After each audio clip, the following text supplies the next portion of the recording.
Привет, друзья! Компания FossyBot представила новую модель смартфона S3 Pro, которая уже поступила в продажу в Китае. Этот аппарат стоит всего $160, но его характеристики могут удивить даже требовательного пользователя. Все как мы любим. Давайте рассмотрим новинку подробнее. Подписывайтесь на канал, если не подписаны. Поехали!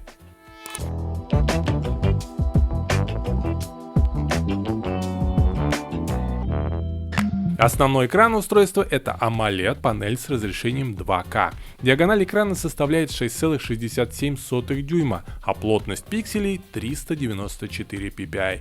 Экран способен выдавать яркость до 500 нит в стандартном режиме и до 800 нит при повышенной яркости, что делает изображение отлично видимым даже на солнце.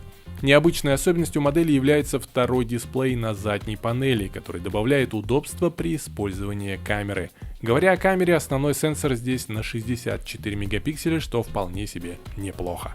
Что касается производительности, FossyBot S3 Pro оснащен процессором Helio G85 и 6 гигабайтами оперативной памяти, которую можно увеличить до 20 гигабайт за счет виртуальной памяти.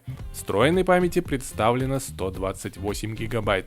Смартфон поддерживает технологию распознавания лиц и оснащен модулем NFC, что немаловажно для бесконтактных платежей.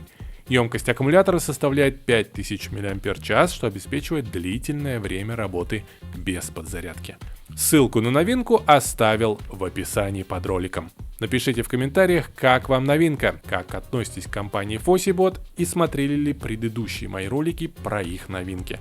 Впереди будет много интересных новостей и обзоров. Подписывайтесь на канал, подписывайтесь на наш второй канал «Вечернее откровение», подписывайтесь на мой телеграм-канал. Впереди много интересного. Пока-пока.